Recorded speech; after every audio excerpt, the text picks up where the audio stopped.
Well, hello and welcome to the print. I'm Snehish Alex Philip. You would have seen the beautiful Republic Day parade, where, of course, the French President Emmanuel Macron was the chief guest. Uh, Now, what does this visit really mean for India? And what is between India and France beyond just the usual, that is, the defense and strategic? What about the people to people ties? What about the business ties? And for this, I have with me Miss Payal Kanwar. Now, Payal is the Director General of the Indo-French Chamber of Commerce and Industry. So she is someone who closely, interacts, and also someone who promotes the business interest from both sides. Welcome to the print, Payal. Thank you so much, Snehish. Thank you for having me. My first question, when we talk about India France relations, everything goes down. People tend to focus on the Scorpion submarines, the Rafale fighters, the jet engine technology. So, what is beyond all this? What is happening between India and France? Well, Snehish, firstly, I'd like to say that this two-day visit of, the state visit of the French president to India as chief guest for Republic Day is an extremely important visit. I mean, firstly, this is the sixth time that France has been invited as chief guest, which is the highest for any nation. And similarly, last year, when Prime Minister Modi had visited France for Bastille Day, I was a part of that visit. And even then, the honor that was extended to India is extremely rare for any foreign leader. So I think that is really a clear sign, not only for both countries, but for the world. Now, in terms of the trade and economic and business relationship between both countries, it is a very strong and key pillar of the bilateral relationship. So if we look at on the investment side, since the past 10 years, since 2013 till now, investments have grown by 8x. Currently, France is the seventh largest foreign investor in India, and FDI stands at about 25 billion euros, which has, really consistently grown over the years. And we currently have more than 700 French companies that have set shop in India across sectors. So it's really quite multifaceted. These companies are also generating important jobs because that is also an important, side to the entire relationship. There are about 450,000 jobs that are generated by these companies in India, and it's really diverse in terms of sectors. So, of course, while we have defense and aerospace as a large chunk of the trade and investment relationship, there are also many other sectors, whether it's, infrastructure, transport, energy, consumer goods, IT, technology. So maybe I'll stop there and let you ask me your next question. Well, interesting that you mentioned it. That the FDI is about $24 billion. That's what you said, Yes, right? 25. So if you walked in the streets of any part of the country, a metropolitan city, and if you ask them, what do you remind of when you say France? I think besides, of course, the Rafale. Now people know about Rafale is the Eiffel Tower, which is mentioned, and the other thing is wine. So when you say $24 billion FDI into India and about 700 French companies operating here, if you could tell our viewers what are the main companies, French companies operating in India? I mean, like I said, it's really across sectors. So, of course, if you look at on the energy side, we have companies like Total Energy, we have EDF, infrastructure and smart cities. We have companies like Veolia in the water sector. We have Aegis in, engineering services. On the IT side, we have companies like Capgemini. In fact, Capgemini is the largest employer in India. They're generating about 180,000 jobs.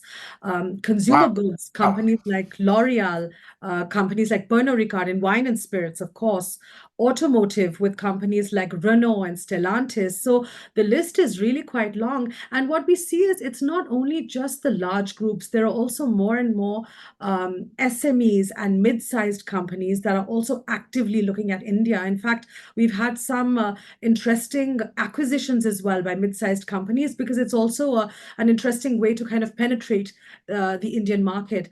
Now, generally speaking, what we've seen in terms of trends also is that India today represents a key priority market because, of course, the economic growth rate, given the large domestic consumption, these companies are now more and more willing to also see how they can make in India and contribute to India's manufacturing footprint, of course, with the government policies that have come out over the past couple of years.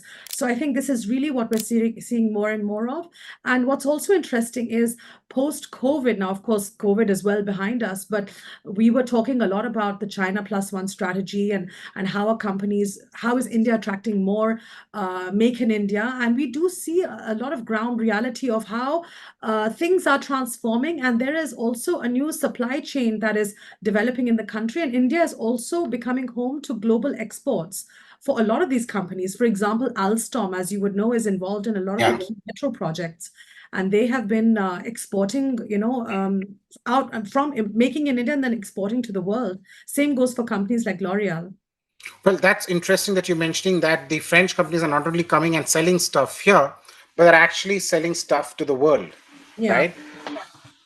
So, while of course there has been an apex in terms of trade between the two countries since 2013, there is still no FTA, right? Of course, France is part of the EU, so you can't have a FTA specifically with France, but with the European Union. What is the status of the FTA negotiations? Yeah. So, I mean, like you rightly said, their negotiations have restarted. There have been a few rounds of negotiations. In fact, the chief negotiator was in India last week.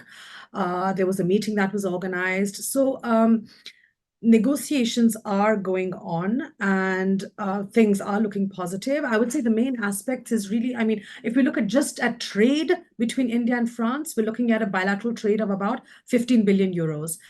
Now, the objective that was set between Prime Minister Modi and President Macron back in 2018 was to achieve 15 billion by 2025. So this was actually achieved 3 years before time, which is obviously good. But I mean, there's much more scope on the trade side. Now, of course, India and the EU are negotiating, and I would say that maybe there are three or four main aspects. Number one is to work towards reducing tariff barriers, regulatory barriers to enable market access. The second is investment protection. The third is geographical indications. And in fact, IFCCI, as one of the key bilateral chambers of commerce in India, we are a part of a task force wherein we've come together with all of the other bilateral chambers with the support of the EU delegation in India, and we are soon going to be launching the first ever European chamber in India. It's going to be called FEBI.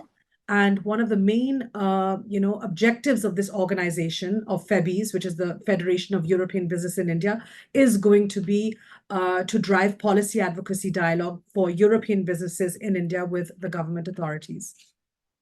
Well, that's good news that there's a European Union a policy group which is policy advocacy group which is coming up, and that brings me to my next question. For example, uh, the French companies are now investing in India. They're setting up shops. You said that they're acquiring Indian companies also, the MSMEs and the SME in the MSME and the SME sector. But you interact with all these French companies. In your sense, what is the roadblocks that they face when it comes to investment in India? And what do you think? Anyways, so I'll ask the second part later. But what do you think are the roadblocks? See, I mean, naturally, India is obviously a huge market. I mean, we say India is one India of many Indias because of, I mean, we have, we have many states. We have, of course, a central government. We have state governments.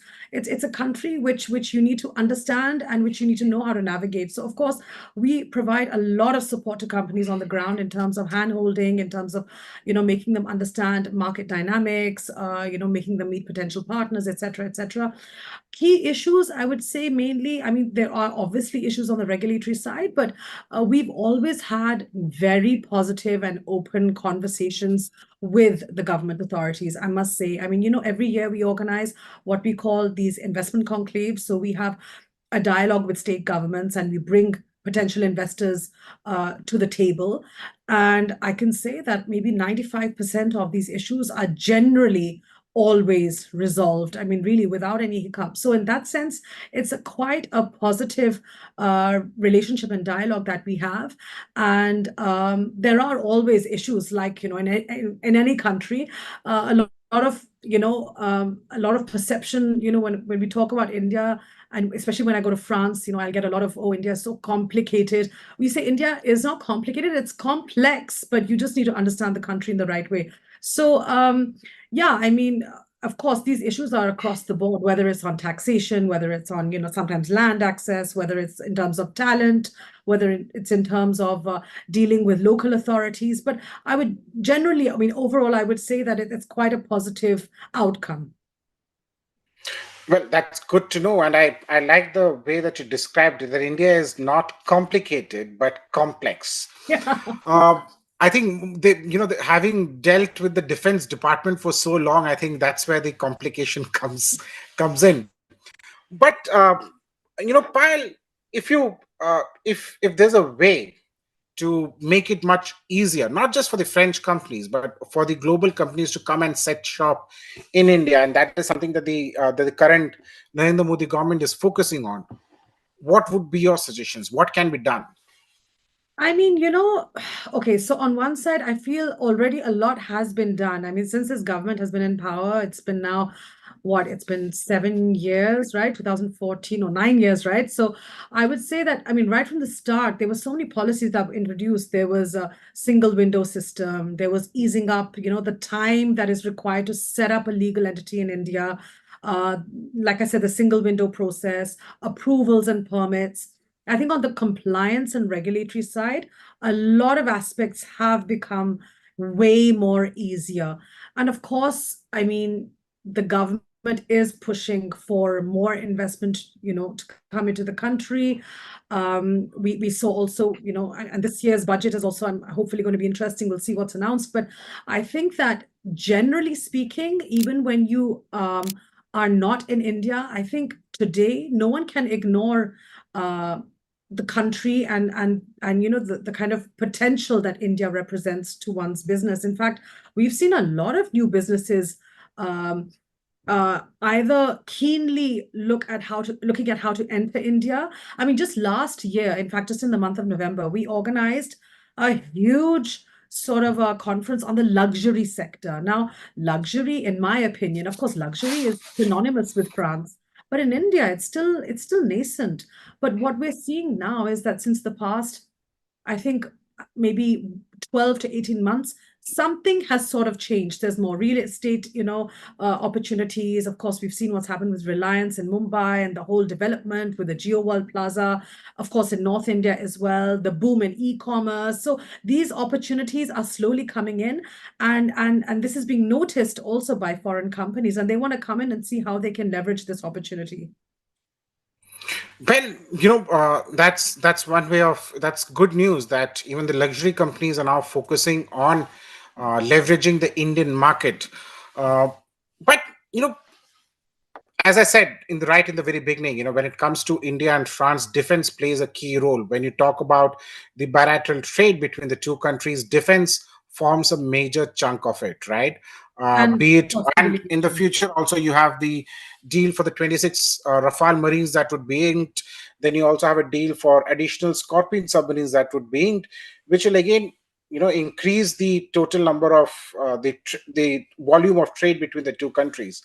But if you leave out defense, which are the other sectors, according to you, that has the potential to shape the future of the bilateral trade and investment between the two countries?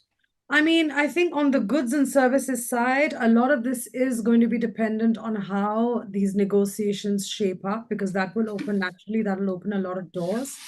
But I mean, I think a key priority also for the government in India and France is, so there are two things. One is, of course, how to boost on the investment side, I've already spoken quite a bit that, investments are obviously, very well spread out and growing. I think there is a willingness and a focus on how to increase more French exports to India and how to increase more Indian investments into France. So currently, Indian companies in France, we didn't talk about this, but we have about 100, close to, yeah, so 170 Indian companies that have set up in France. And I think that there's a clear willingness also of the French government, and that is going to be one of the focus areas of the president, the French president, because during the program, I mean, during his stay, he is going to be meeting also with top Indian industrialists. But it's to see how, and France is positioning itself as a gateway to Europe. Of course, following Brexit, there have been a lot of reforms also taken by the French government uh, to attract foreign players to set shop in France. And I mean, today we do see again a lot of interesting, like for example, Motherson is one of the top employers in France. We have Electrosteel, we have Aurobindo Pharma, we have all of the main IT companies, HCL, TCS, Infosys, Wipro. Biocon recently made an acquisition last year. So I think that is really a key focus point. But coming back to your question, I think on the trade side, it's really going to also be largely impacted by the FTA. Okay, so the FTA, and by when do you think the FTA can be done? Let's see. I mean, I'm no expert, but I know that. I mean, the fact that the conversation there was no dialogue for I think the past couple of years. It was around 9 years that there was no negotiation, and now it's resumed. We are hoping that something positive will come, hopefully this year or in the next 12 months. Well, God willingly, that's something that both countries would be looking forward to. But thank you so much, Payal, for speaking to the print and bringing to our audience the perspective of the economic and the trade ties between the two countries and the future of it. Thank you so much, Payal. Thank you so much. Thank you.